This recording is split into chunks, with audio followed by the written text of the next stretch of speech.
Hello and welcome to New Filmmakers Los Angeles in partnership with Movie Maker magazine. My name is Danny DeLillo. We're here at the South Park Center and I'm delighted to be joined with Jacqueline with her fantastic film, Backlog. Let's take a look at the clip.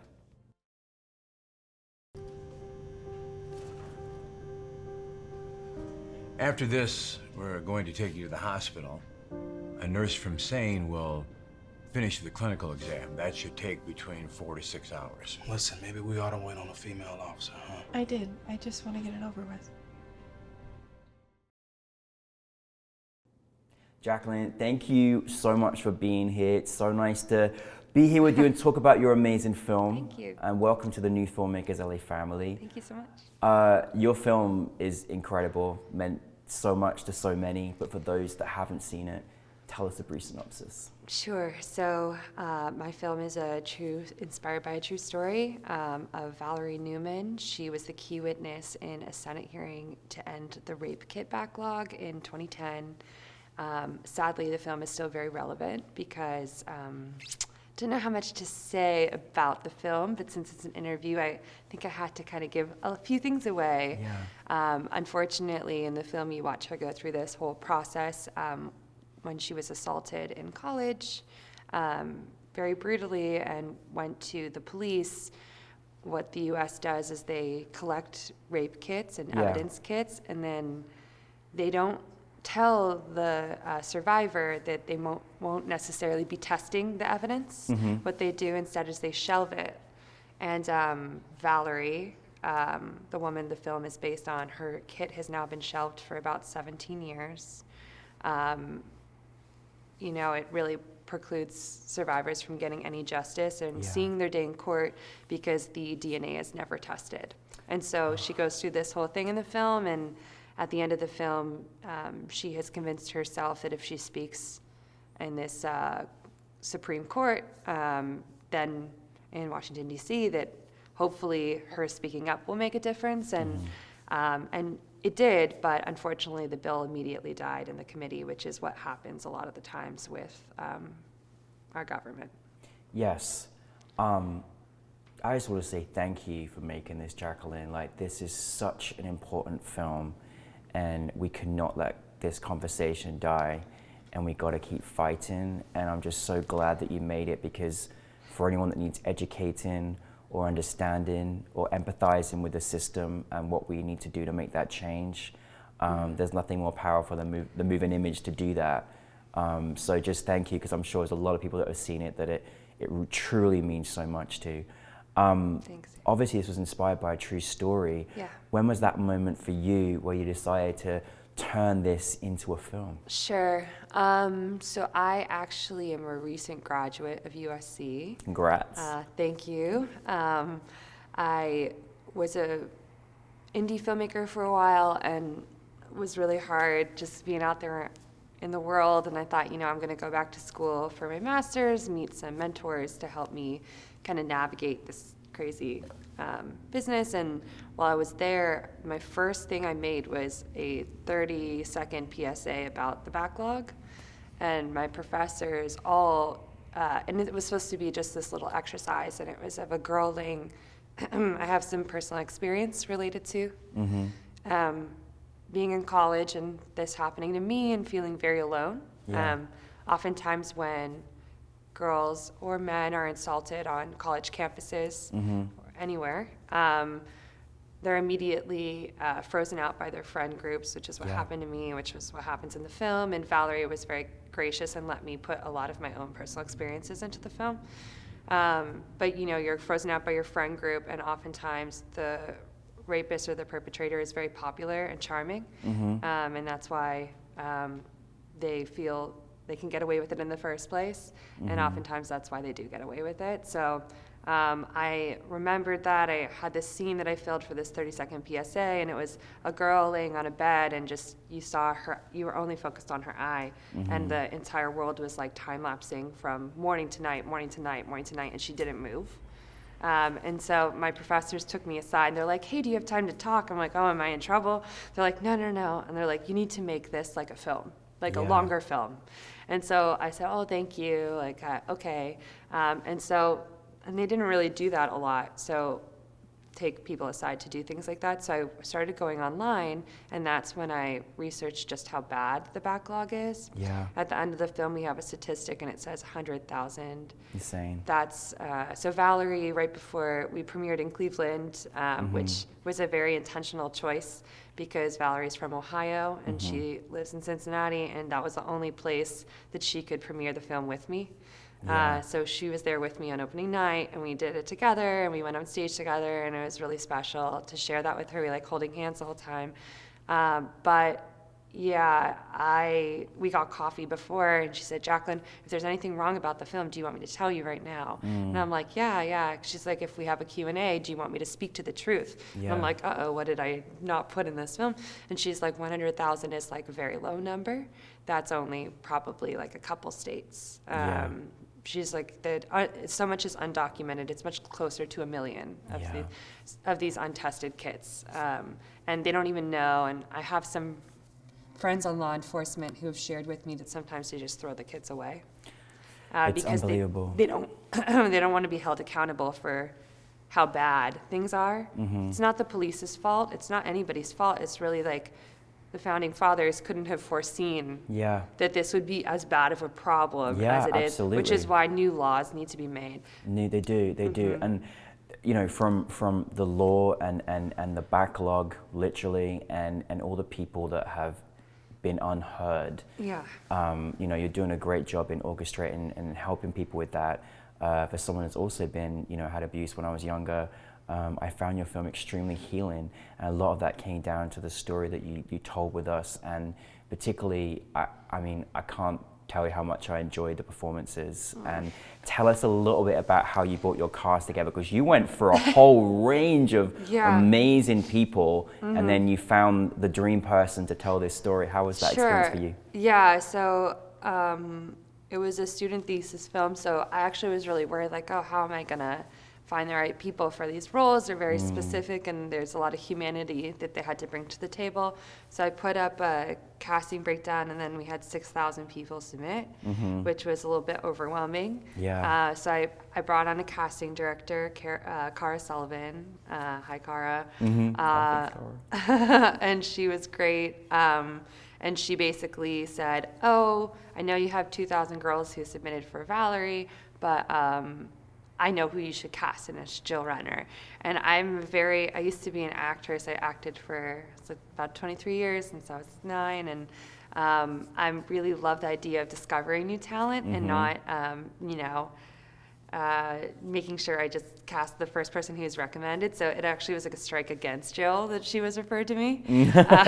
So I was like, you know what, we'll see. And then we auditioned her. But she's very, very talented, very working actress, and she had no time to come in person, so it was just on Zoom. And so I already was like, I don't know, like all these actresses are coming to audition in person, guys. And so then I auditioned Jill, and I was like, oh, wow, she's just the loveliest human. And she just, as a person, embraces who Valerie is. She also looks identical to Valerie at the time. So it was just very weird, felt like fate. And so I auditioned her, and then my producer, Robin, was like, if you don't cast Jill, we can't make this film. And he's right about everything. He really is. He actually was here with his film, Way Lie. I think it was last year. Yeah. He directed that one, but he was my producer on Backlog, and he's like, oh, Jacqueline, like, you gotta cast Jill. I was like, okay, I know. And I already knew I wanted to. So then I contacted, there was one other actress, Holly Ann, You Were Wonderful, and she is a young actress, up-and-comer, and like, she just stole our hearts. She was the first person we auditioned for the role. And so, and Jill knows this. It was like, one day, Holly Ann, you're gonna make it big. And so it was hard for me, but once I said, okay, this is Jill has that also ability to really, by the end of the film, you know, she's standing up there and she's standing up for herself, and 3 years have passed and you just are on there with her. And so I called her, I was like, Jill, you have the part. She's like, oh no, I have a conflict for half the shoot. I don't think I can do it. And so I was like, oh, I got to call this girl's agent and convince the agent to do it. And I looked at Jill's website, and at the bottom of her page, the agent's number, and it was my mom's number. Jacqueline's mom, can you believe it? My mom's her agent, which I had no clue It's amazing. about. Yeah, I had sent Jill an email. Sometimes I'll temp in their office to like help them when they're out of town. I had sent Jill an email 4 years ago about something else on their behalf, and so I typed up Jill's email and it comes up. It's just so funny. Oh my God, so, like, small world, isn't it? Yeah, and so I was like, Mom, I want to cast Jill. I love that you negotiate with your mom. This is brilliant. Yeah. And so she helped make. It was ultimately Jill's decision, and she's such a lovely person. Her conflict was she was PAing for someone's film, and she's just such a nice person. She didn't want to leave them in a tough spot. But you got a very humble group of people to make it happen. Yeah. Now the stakes are high in this film. Yeah. And I'm so curious about your process as a director. How do you go about directing a film like this? Yeah. How do you work with your actors? I think you just kind of have to really, you have to be very open to letting yourself kind of bleed a little bit, like your heart. You have to put your heart there. It's like not even putting your heart in a sleeve. It's just like your heart on a platter. Yeah. Because if your actors are going to this place where they're bringing so much truth to it, you have to go there too. Yeah. And the hard thing I think about directing in general, which is I'm still learning, I'm always learning, but I would say is just knowing like you do your best, but like you do your best, but you really have to like be present to everyone. So you're not only present to your actors, you're present to your audience.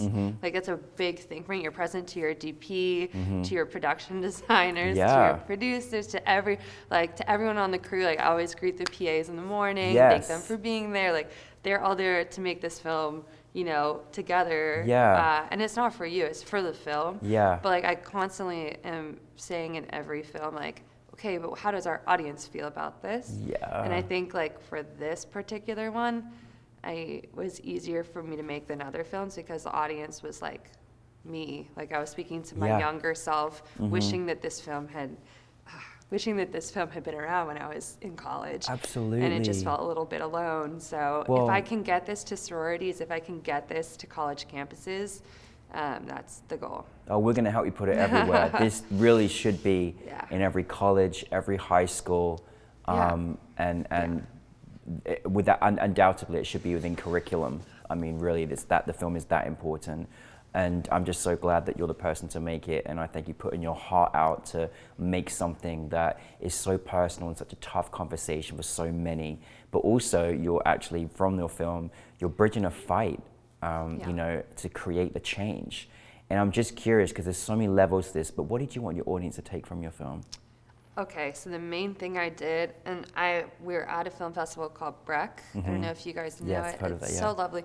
And a couple of the men stood up in the audience and were like, I feel like we want to help. Like this isn't like a Valerie problem, this is like a everyone problem. That I wanted the audience to feel like if they watch this and they're at a party, because we all go to parties, and whether it's a birthday, whether it's a graduation, and they see someone who looks like they're not doing okay, or looks like they should, maybe had too much to drink, or are in a situation that is not safe for them, or they're not comfortable, to instead of just wait to see the fallout, to actually intervene. Yes. And I think that's the thing is that's the main thing that I wanted, is for us all to remember that we're human beings.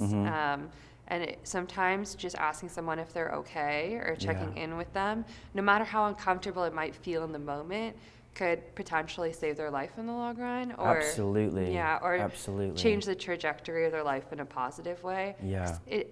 We all know someone at some point who's 100%. Felt like maybe it's not even related to assault, maybe it's related to something they're going through. And I just wanted people to watch this film and remember the importance of just checking in on people and just being human. And also when we're all guilty of gossiping or listening to something and not standing up for someone else. That's just human nature. And so I think hopefully people see this and they can be they can remember,